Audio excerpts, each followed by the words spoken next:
All right, so we'll bring this particular report to you on airport infrastructure in the country. Do not go anywhere. We'll be right back. This is the road leading to the international airport in Lagos. Aside the fact that the road is in a terrible state, it is like hard labor if you are driving and it's raining. You might even be at risk of missing your flight if you are caught up in traffic occasioned by bad road when it rains.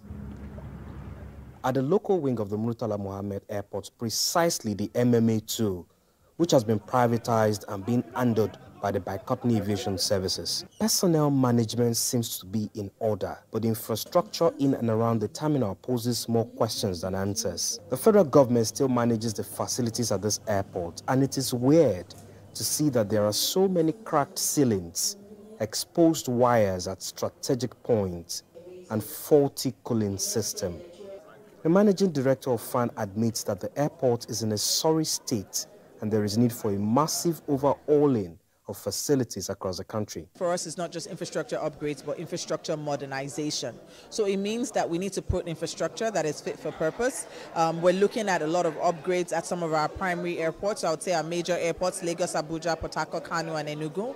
The terminal side is critical. For Lagos specifically, we're looking to make minor quick rehabilitations to make it bearable. So things like the cooling systems, things like the lighting, to improve the customer experience. Aside facilities around the terminal, safety infrastructure such as runways, communication aids, navigational aids, airfield lights, aircraft evacuation equipment, among others, are poorly maintained, increasingly threatening air safety.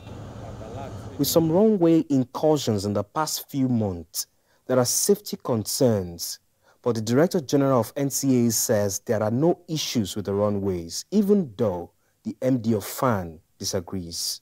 The runways are okay. If runway is wet, it's wet. We expect there are procedures pilots do. I'm a pilot. The procedures, you must follow such procedures. Look at our runways across the country. There's quite a bit of work that has to be done. We've been putting palliative measures in place, obviously, as we go through recertification.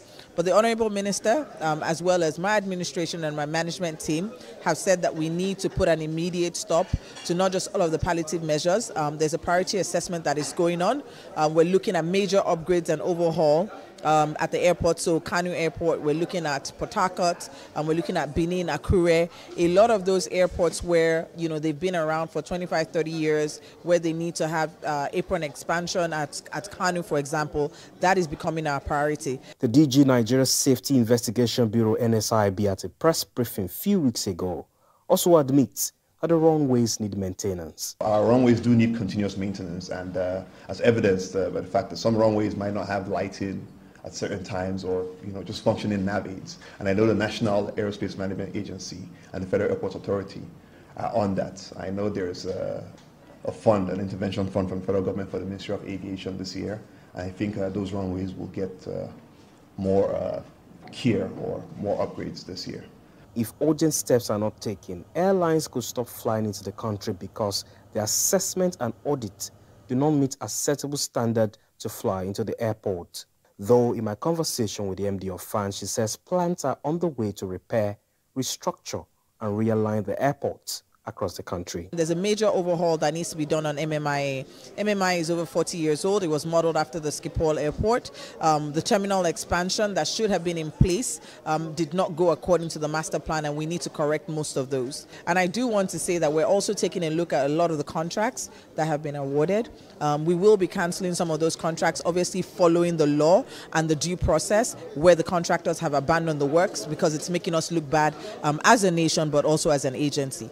The ripple effect of having poor safety infrastructure is that the airspace will be downgraded and classified as unsafe by world bodies such as the International Air Transport Association, International Civil Aviation Organization, and pilot associations around the globe. For every Nigerian who has traveled far and wide, they know that we still have a long way to go when it comes to infrastructure. It is the hope of every citizen that even our airports can compete with the rest of the world, and we can have safe, secured, and enhanced facilities. Ayomedia JB, TVC News, Lagos.